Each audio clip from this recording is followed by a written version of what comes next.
Good morning. It's time for another morning Bible study. I'm your host, Logan McCulley, and today we're getting into Proverbs 20.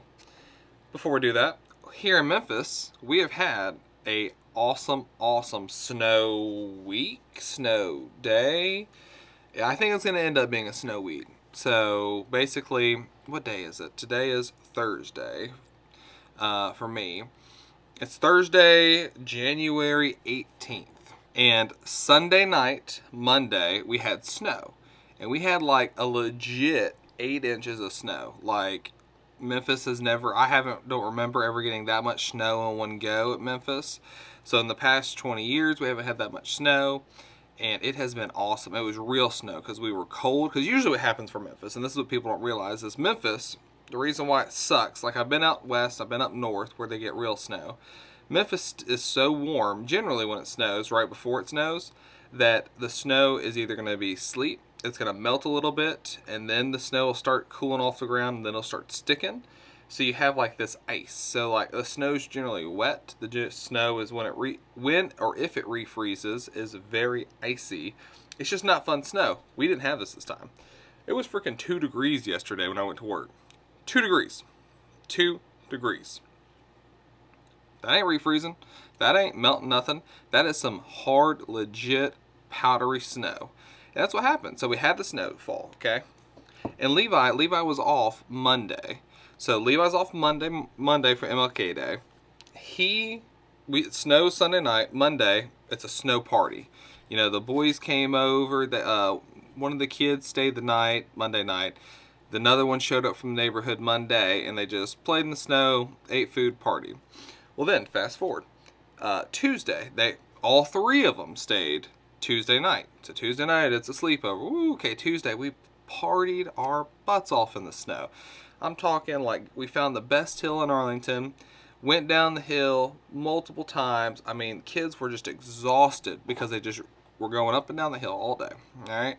So yesterday I worked, so that was Tuesday. Yesterday I worked was Wednesday, and then now here we are today. And it's talking about more snow today. More snow today. Our major roads are all fine, but like the neighborhood's still completely froze over. Ain't nothing happening with that. If it snows again, I don't know what's going to happen, to be quite honest. Is Levi going to be out for the whole week? I don't know. Am I going to have to go to work tomorrow? Obviously, because I run dialysis. But is it going to be normal time? Am I going to be able to get to dialysis? I don't know. I'm just glad that the boys got to have fun in the snow so far, and we'll just play it from here. I will say there's a merit badge college Saturday, and I don't know if Levi's going to get to go. We will find out soon. But let's go ahead and hop into Proverbs 20. Wine is a mocker. Strong drink is a brawler, and whoever is led astray by it is not wise. Now, I've talked about this before. I don't believe that God wants us to drink. You can say that that Jesus drank wine, but was their wine our wine? I don't know. I went on a deep dive on this. There's talked to one of the pastors from church, and I was like, let's be real. What is like the rule, or what's the role? Like, should we be, as a Christian, should you drink? And it's like, he goes, no. I'm just going to say it, no. Okay, why? Back it up in scripture. And he said, I'm going to give you a CD because I don't want to do it injustice. And he gave me the CD, and I had to listen to the car about like how all that works. But his basis is every time wine or strong drink is mentioned in the Bible, it is mentioned in a negative context. So like, even if you can't find a sentence that says, do not drink beer. I don't even know if beer is in the Bible. Or it says, do not drink wine. Or it says, do not drink strong drink. It does say, every time it's mentioned in a negative context. So wine is a mocker. Mocker's not a good thing, right? Strong drink is a brawler. Brawler's not a good thing, right? There's other verses that encompass that. But every time it's mentioned in the Bible, mention negative context. Okay, check. In the CD that he gave me, it goes through and it breaks down the word wine. And it's called, the Hebrew word is yayin. Yayin used to mean, or it does mean in Hebrew, that it can be included in wine. Okay, what is wine? Number one, so you have to have that question. It also includes freshly pressed grapes, so grape juice, but it's specifically freshly pressed grapes. And it also includes grapes in clusters. So that is what yayin is talking about. It's talking about wine. What is wine? Freshly pressed grapes and grapes in clusters. Now, then you go, okay, what was their wine? Their wine is what else the CD breaks down. It was more like a kombucha. Kombucha, yes, does have alcohol in it. It does. Most kombuchas do. Natural byproduct of the fermentation. That was what their wine was. So, you look at their wine. What's the alcohol content of kombucha? What's the alcohol content of our wine? What's the alcohol content of bourbon? Those are some big questions, or some big comparatives to have about what you're actually putting into your body. Now, you go, okay, so, but I like drinking. I enjoy drinking. I did too. I really did. Like, I really enjoyed my bourbon. I had some great bourbons. I've drank all kinds of bourbons. I used to go to a Boudin Bourbon and Beer Festival, okay? I really enjoyed it. Now, do I miss it? No. Why? Do I drink? Let's ask that question. No, I don't drink, okay? Sometimes I'll get like a wild hair and I'll be like, you know what? I'll have a sip of that. And I'm like, that is not how I remember it. Like a perfect example, I used to make apple pie moonshine. I gave it out for Christmases. Like, I made really good stuff, okay? Well, I have like a case still bottled up because I like to give it as like, I used to give it as like a, hey, thank you for doing the favor for me. Well, I broke a bottle out for Christmas for my family. They're like, oh, let's get it. I was like, all right, here, I'll give you one. So I gave them a bottle. You know, I was like, you know what? All right, bet. Let me do this. So I poured me up a little bit in a cup. I took a sip and I was like, it just didn't taste good. It just did not taste good whatsoever. Now, I made this. I used to love this. And here's the thing about moonshine. The longer you let it sit, the better it mellows, the better it gets. So it's been 4 or 5 years that this thing's been sitting. Okay? It's mellowed out as much as it's going to mellow out. I gave it to them, and they like, oh, this is great. This is great. Okay, cool. So they really enjoyed it. So it wasn't me, or it wasn't the moonshine that changed. It was me that changed. All right, so do I miss it? No. I don't remember where I was going with this. But let's just backtrack to other reasons why I don't particularly enjoy drinking or think that God is wanting us to do that. Will you ever find a solution to a problem at the bottom of a bottle? You won't. Will you ever find God at the bottom of a bottle? You will not.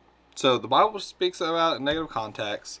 You're unsure of what they're really talking about when they talk wine. When they talk a strong drink, it's always in a negative context. So you can say, what is stronger than wine? Did they take strong wine and mix it like 6 parts to water? They also talk about that. There's a lot of questions. You know that it's not good for you. Let's just pause and let's say, if I, Logan, had made up alcohol and tried to sell it to you right now, how that would go. How would I sell it? I've got a liquid, okay, that you're going to drink, and it's going to make you feel, I don't know, a little elated for your first drink, okay? It can make you feel a little warm. However, you don't know if you're going to become addicted to it. You don't know if it's going to make you angry or make you sad. You don't know, but you do know that it's going to cause some liver damage. You do know that it's going to make you dehydrated and you're going to have a terrible hangover the next day. You do know that it is very calorie dense. It's halfway between a carb and a fat. It's like 7 calories per gram. You do know that it's going to be processed completely by the liver, therefore causing damage to the liver. You do know that there's going to be a lot of issues. But hey, here's the thing. You can mix it into other stuff so it doesn't taste as bad. Because, like, think about pure grain alcohol. No one's drinking pure grain alcohol except those that are trying to kill something down deep in them. Yeah, you have to hide the flavor. It's not good for you. I can't sell it well, obviously. I tried. I can't sell it well. But it makes no sense. If I were to sell it to you, it makes no sense why you would want to buy it. Why, if it was a new product? So then you ask yourself, why is this thing so acceptable? I have no idea. It's just socially acceptable. Because it's socially acceptable, it's accepted by everyone. Just because it's socially acceptable, because you can't see the damage it does. You can't drive on it. It causes heart, or it helps, doesn't cause, well, I guess you could say it causes heart disease, but it propitiates heart disease, that you're doing other things in your life to factor into that as well. So like not working out, poor diet, alcohol, that all affects it. It's going to hurt your liver. It's going to help give you some diabetes. There's so many bad things about it. Okay, let's just that was like my practitioner brain came to it a little bit there. But let's backtrack it back to the Bible.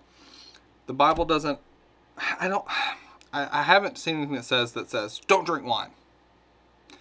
But wine is a mocker, strong drink is a brawler, and whoever is led astray by it is not wise. So, let's just stop there. And the Bible just did say, whoever is led astray by it is not wise.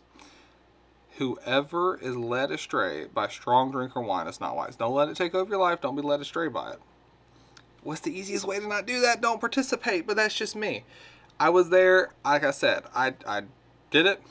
I did too much of it. I don't look back on the times that I did that kind of stuff with fond memories. But I did used to drink bourbon every night. Like, that was the thing. I don't do that anymore, and I don't miss it at all. And even, like, my brother's a bourbon collector at this time still. He has some fancy bourbons. Like, if I wanted to try a nip, I don't think I'd like it. Like, he has legitimately all of my old favorites and, like, all these nice new bottles. I have zero interest. It's interesting. Maybe if you're like in that position, you're like, man, I just really enjoy it. I did too. I really did. Maybe what if you were to take like a 6-month break? 6-month break, a year break. Like, what are you missing out on? What is so bad about being sober that you don't want to do it? Like, are you going to drink around your family? Are you going to drink around your wife? Drink around your kids? Like, are you going to change your mental state while you're with the people that you love?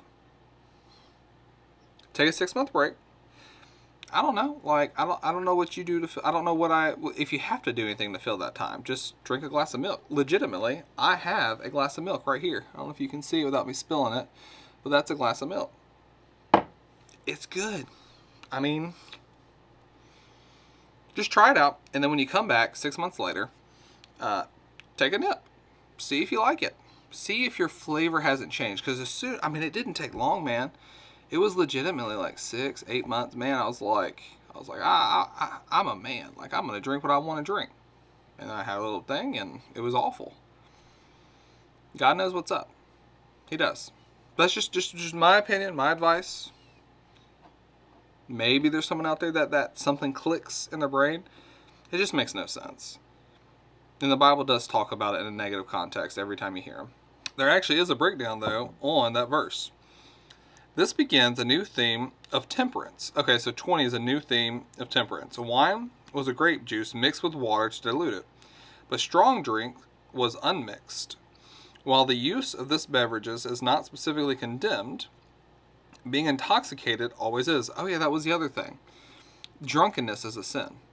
Being drunk is a sin. I told my brother that one time, and he goes, no, being a drunkard is a sin. I said, no. Go read your Bible again. Drunkenness is a sin, not being a drunk. Getting drunk is a sin.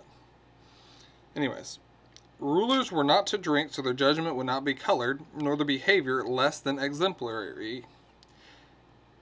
The mocker and brawler part is the same word as scoffer. Oh, interesting. A brawler is violent, loud, and uncontrolled. Both words describe the personality of the drunkard. The drunkard. Don't be a drunkard. We're going to go ahead and move into verse 2. The wrath of a king is like the roaring of a lion. Whoever provokes him to anger sins against his own life. The breakdown. See notes on 614. I think we've already talked about this actually. This points to the king's power of life or death, which can be abused or used for good. The wrath of the king is like the roaring of a lion. Whoever provokes him to anger sins against his own life.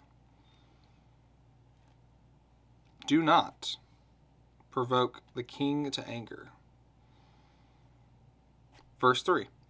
It is honorable for a man to stop striving, since any fool can start a quarrel.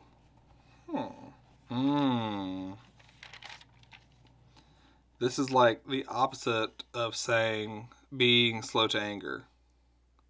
Or this is a different way of saying being slow to anger, like they said in Proverbs 19. And then it was also mentioned in 17:14. And in 17:14, when they started saying the beginning of strife is like releasing water. Therefore, stop contention before a quarrel starts. Because when a quarrel starts, it's like releasing water. The smallest break in the dam sets loose an uncontrollable flood force. I read that and I want to say, it is honorable for a man to stop, instead of striving, say, bickering, since any fool can start a quarrel. 4. The lazy man will not plow because of winter. He will beg during harvest and have nothing. Ooh, that strikes so hard right now because it's so cold outside. You have to plow in the winter. The lazy man will not, because it's winter, it's cold, it sucks. Then that same lazy man will beg during the harvest and have nothing. That means work when it's hard to work, so you'll have something when it's time to have something. Verse 5. Counsel in the heart of a man is like deep water, but a man of understanding will draw it out.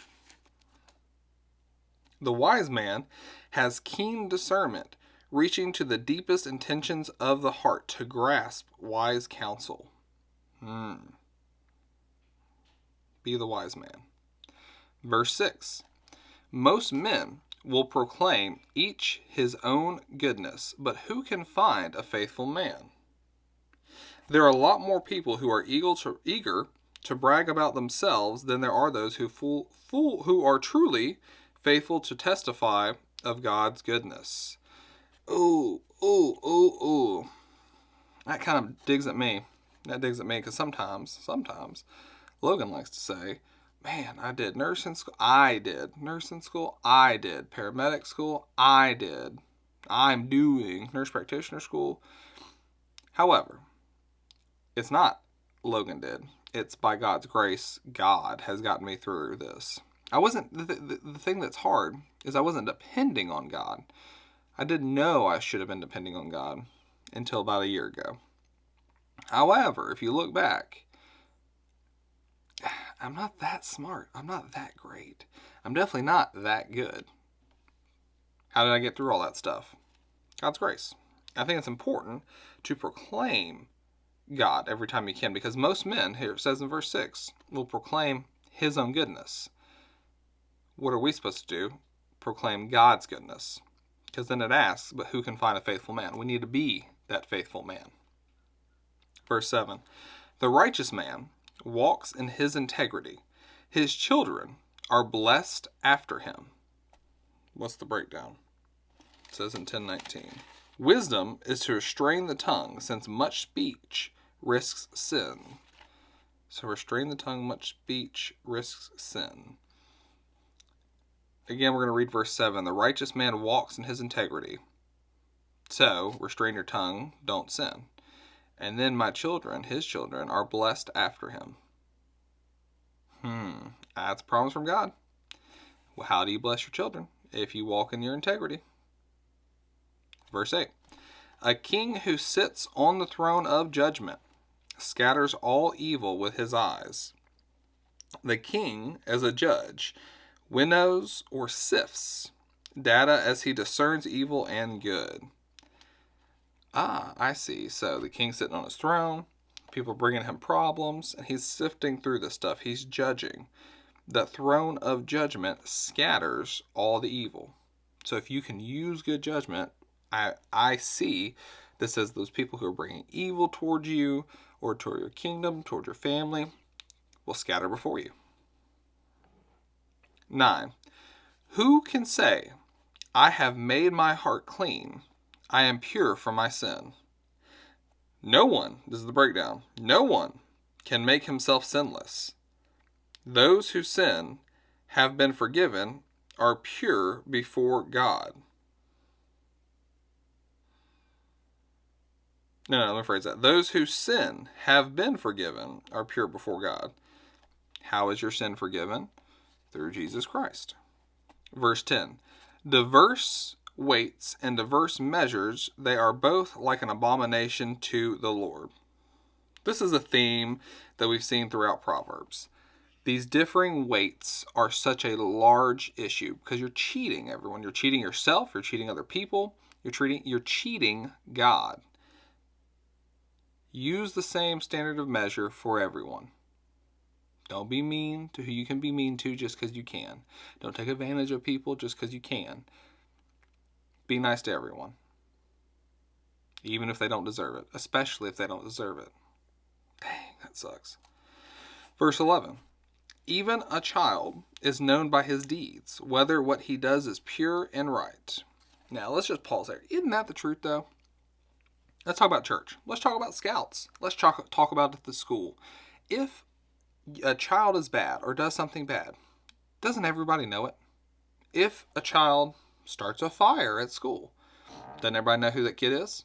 If a child gets in a fight or brings drugs to school or makes a bomb threat, don't you know who that kid is? Can't you pick that kid out? And doesn't it spread like wildfire? I'm not a gossip, but I hear about those things. It spreads literally like wildfire. I do not spread that, and I try not to give it an ear to spread, but it happens. I'm going to be quite honest. It completely happens. What's the breakdown on 11? There is no breakdown on 11. I read that, and I know that's how you see children. How much more are adults going to be known by their deeds? Verse 12. The hearing ear and the seeing eye, the Lord has made them both. Because God has given man the ability to hear and see, it should be obvious that he hears and sees everything. That is a good point. That is a good point. Interesting. If he made the sense, he has the sense. And I'm sure he has senses that we don't have, like we got our 5 senses. Because how else could you be omnipresent, omnipowerful, and omnipotent? Omnipotent. It's interesting. That's like getting into like high levels. To me, that's like high level science and like the Big Bang Theory. Like, yeah, there was a Big Bang. His name is Big G-O-D. Verse 13. Do not love sleep, lest you come to poverty. Open your eyes, and you will be satisfied with bread. Don't be lazy. Don't love sleep, lest you come to poverty. Open your eyes and work, and you will be satisfied with bread. That's another theme in Proverbs. Be like the ant. Work when it's time to work. Rest when it's time to rest. Harvest when it's time to harvest. Verse 14. It is good for nothing, cries the buyer, but when he has gone his way, then he boasts. The buyer purposefully undervalues the thing he is negotiating to purchase in order to bring down the price. Afterward, he brags about his cleverness. This is true. That's what the buyer does. The buyer is going to try to undercut your price. Oh, it's got dents. There's water in the oil cap. Tires, they're going to need to replace in a few thousand miles. Let's like really cut the price down on this car. But once he's bought that car, he boasts. Is that a bad thing? I don't know. Is that a good thing? I don't know. Is that just a warning? I don't know. Verse 15. There is gold and a multitude of rubies, but the lips of knowledge are precious jewels. Another good thing. How much more precious is knowledge than gold and rubies? It's infinitely more precious, because if you don't have knowledge, you have nothing. Or legitimately, if you didn't have the Bible, if I didn't have this Bible, I would be a shell of who I am now. I'd still be a nurse, I think. Yeah, I think. Would I still be an extra? I wouldn't be as happy. I wouldn't know what's going on. I mean, Jennifer wouldn't be pregnant because we prayed about that, and this is the first time I've talked about that on here. Yes, that's right. No. Yes, I don't know if I should say it. I don't know. Ooh. Yeah, I'm sticking with it. Prayed a lot about that. I'm still praying about that. It's very early. Every time I've been asking for prayers for health and growth, that's what I've been asking for. I've been trying for a long time.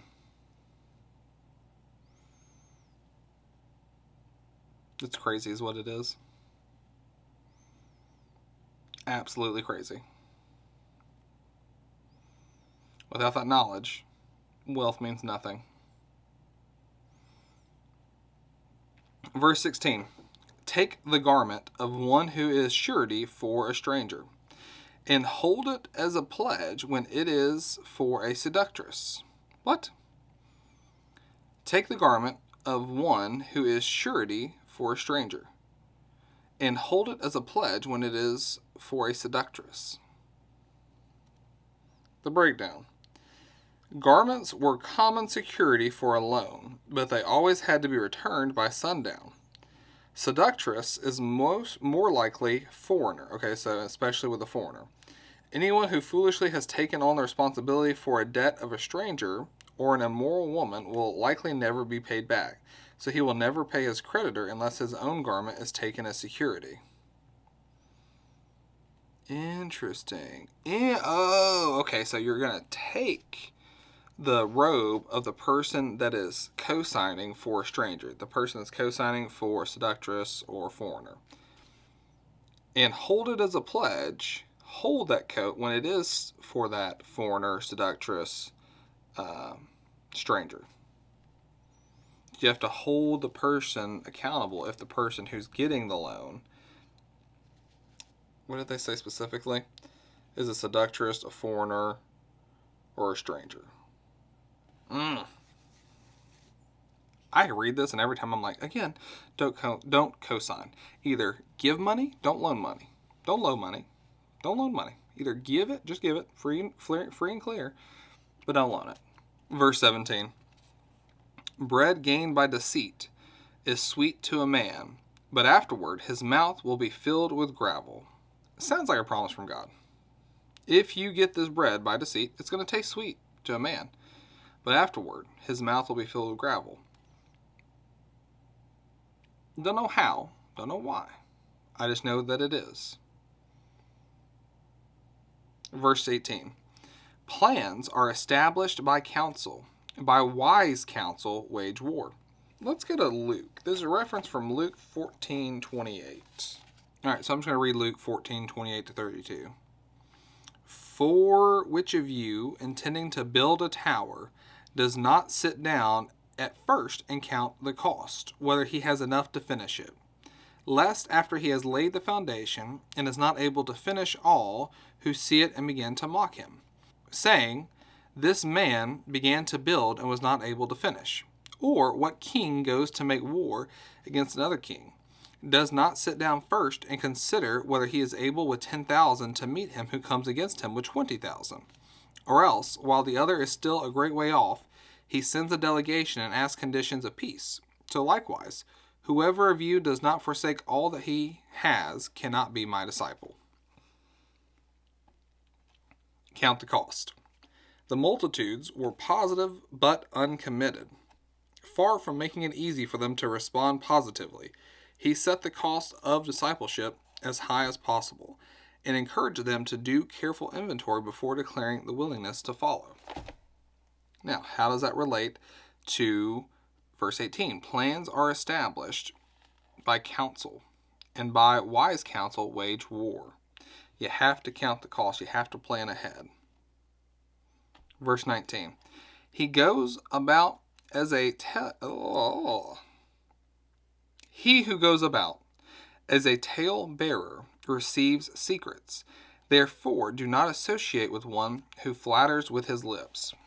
We know flattery is not a good thing. Flattery is not good compliments. Flattery is lies, fake compliments to get something in return. I used to think I was a good flatterer. There is no such thing as good flattery. Either you're giving compliments or you're not.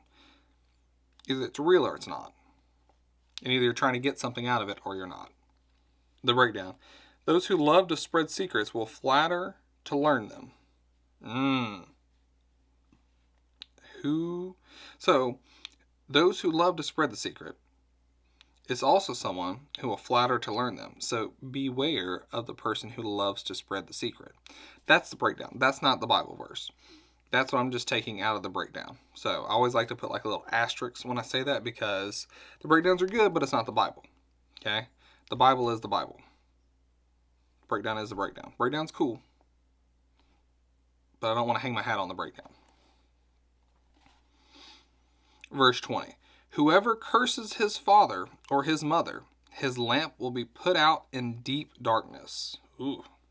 This grievous sin will result in death. That's what we're saying when your lamp will be put out in deep darkness. I don't know if it's like legitimate. It's like I'm going to put out my lamp, or your lamp's getting put out, shut out, crushed. I don't know.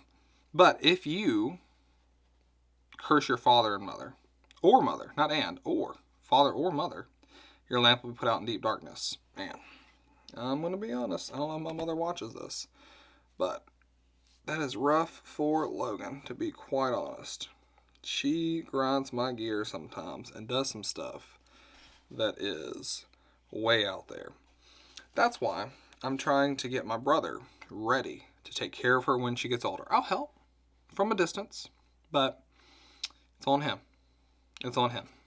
He was mama's boy. It's all on him. I just got to keep him healthy and fiscally secure to do it, or else I have to do it, because if I don't, it's a sin. But I can support him to do it. That's acceptable, I think, as long as she's taken care of by one of us. But that's why it's important to, get him a good girl, get him a good job, make sure that he's doing good things in church so that he's ready and prepared. Got to prepare him. Because I'm taking my mother-in-law. Verse 21. An inheritance gained hastily at the beginning will not be blessed at the end. Ooh, that is so true. Now, this context here, it's saying this implies an unjust method in gaining the inheritance, so that it will be lost by the same unjust ways or by punishment. I think of like killing somebody for an insurance clause, or like, I guess that would be murder is a sin. But let's say something less egregious. Let's say you did some like shady business things to have all the business turned over to you. That same thing will come of you in the end, because that's what the Bible says. It's a promise from God. An inheritance gained hastily at the beginning will not be blessed at the end. Don't rush God's plans. I think that's the key here. Don't rush God's plans. 22. Do not say, I will recompense evil. Wait for the Lord, and he will save you. God, not man, avenges evil and delivers from the wicked. Now, that's, I feel like, something that's going to call out most people. Because if someone does you dirty, if someone treats you poorly, if someone is just mean to you for no reason, takes advantage of you, don't you? I don't forget that. I'm not going to talk about you. I'll talk about me. And I want to get revenge. I'm like, I might forgive, but I'm not going to forget. Is that right? I don't know. But I have these feelings in me where I'm like, when I get the chance, I'm going to get you. Could be years. Could be never. But like, I'm not going to forget. There are people like that. And sometimes I'm like, do you let it go? Can you forgive and not forget? Is that how that works? Some things I just don't know. I don't know. The room for growth is definitely there for me, especially in that situation. But the Bible clearly says, I will recompense evil. I will not say that. Do not say, I will recompense evil. The Lord, wait for the Lord, and he will save me. Save you. The Bible says save you. I'm saying save me from the Bible to save me. Verse 23. Diverse weights. Again, we're talking about these weights. Diverse weights are an abomination to the Lord, and dishonest scales are not good. Again. Don't take advantage of people. The Bible has said it. The Proverbs has said it multiple times talking about this. Heck, the breakdown just goes back to the breakdown of the other one talking about the diverse weights. Oh man, how many other ways can you say it? Don't be that person. Verse 24. A man's steps are of the Lord. How then can a man understand his own way? That's a good question. Since a man cannot comprehend the unfolding purposes of God's providence in his life, he has to walk in faith. That is the only way a man can understand his own way. He can't understand his own way. He just has to walk in faith of the Lord. You don't know why things are happening. But if you walk in faith in the Lord, you know they're going the way the Lord wants. And that's what's important. Interesting. Verse 25. It is a snare for a man to devote rashly something as holy, and afterward to reconsider his vows. To declare something sacred, promising it to God, is in consecration as an offering, was irreversible and therefore serious. Okay, so if you were to consecrate something as an offering, there was no way to reverse it. So, Proverbs is saying, it is a snare for a man to devote rashly something as holy. So whatever you're going to devote, don't do it rashly. Half step, wait, pause, pump the brakes. Because afterward, you can't reconsider your vows. Because it is irreversible. Interesting. Interesting on all vows that you take. Especially wedding vows. Those are forever. Verse 26. A wise king sifts out the wicked and brings the threshing wheel over them. Again, we're talking about a wise king. Threshing it out. Sifting it out. Taking the good from the bad. Using the judgment to get out the evil. In this verse, we're sifting out the wicked.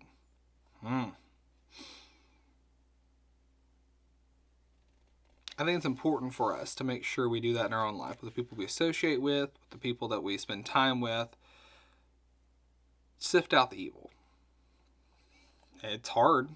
I'm not always the best at it. Like, how do you know? It takes time.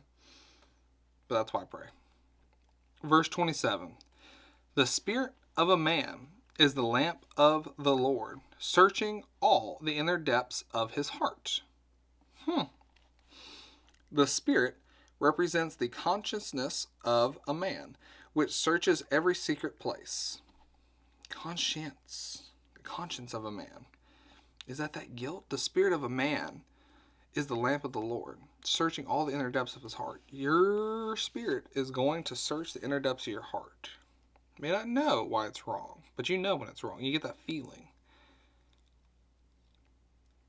This is why, it's like one of those things why I try to not you're supposed to rebuke your brother, right? But I try to do it with the Bible. Like, hey, here's the Bible. This is what the Bible says. Bible. Let the Holy Spirit work on them. Like, what's your job? To keep them in church? To keep them in the Bible? To keep them learning about God?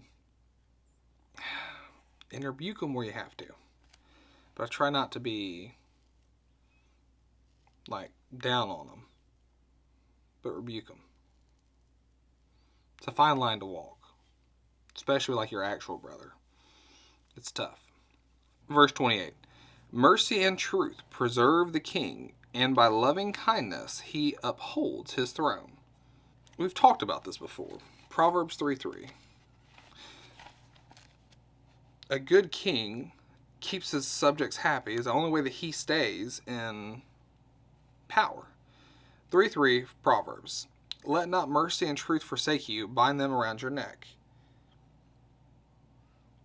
The virtues of mercy word is the Hebrew word for loving kindness. We just said that. And truth that come from God are to become part of us, outwardly in our behavior, for all of us to see as an adornment of spiritual beauty, and inwardly as the subject of our meditation. Such inward and outward mercy and truth is evident of the new covenant of salvation. Where that loving kindness, that mercy and truth. Man. Sometimes I'm a little sharp. Sometimes I'm a little rough. Sometimes I'm a little anger. Like, somebody tried to die in the clinic the other day, and it was like, I've talked about this with my wife. It was an accident, as much as an accident can be. But the issue is, when I'm the nurse in charge, and you're a patient under my care, and something happens under my care that somehow could have been preventable. Like if I duct taped the stuff to them, maybe it wouldn't have happened. But some people are dementiated. Some people legitimately have like lower mental capabilities. I don't know. Like I wouldn't say he was mentally retarded, but like there's some things aren't right. He doesn't understand things the right way. Should he have a sitter? Maybe. But anyways, he tried to die. By the grace of God, literally by the grace of God, I was able to stop it. Like, I don't want to talk about it too much, okay? But basically what happened, and I might talk about it later if someone like, hey, remember that time that dude almost died on you? It was in the dialysis clinic, and he was a little slow, and something happened, and you wouldn't tell us what it was? Give me a year or two, and I'll tell you. But what happened, happened. And if I had been 2 minutes before, it wouldn't have happened, and there would have been no issue. If I'd been 2 minutes later than I was, he probably would have died. There would have been probably no blood left. Or enough blood gone to him not make it. So, by the grace of God, I was in the right time, at the right moment, with the right skill set to be able to stop it. But it made me angry because it happened on my watch, because I was the charge nurse. Shouldn't have been angry. And my wife has talked to me about this. But tensions were high, man. Tensions were high. I need to have that mercy and that truth and that loving kindness on my neck at all times. Because I took care of him yesterday, and he was like, hey, there goes my lifesaver. And I'm like, yeah, man, just watch yourself. Like, let's be good. Let's not do anything crazy today. Let's have a good day. In the moment, I should have been a little bit more merciful and loving kindness. It's something I struggle with sometimes, especially in the moment. And that's when it counts, in the moment. That's when it counts. Let's move on. Verse 29. The glory of young men is their strength, and the splendor of old men is their gray head. I think that's pretty self-explanatory. Young men have youth, vitality, strength, like me. Old men have gray hair. I have like a few little gray hairs in here, not too many, but that is the splendor of the old men. Verse 30. Blows that hurt cleanse away evil, and as do stripes the inner depths of the heart. Wise use of corporal punishment deters evil behavior. Yeah, blows that hurt cleanse away evil. Wise blows that hurt. That's the thing. Like, you can't just beat your kids. You can't just beat people. You can't punish people.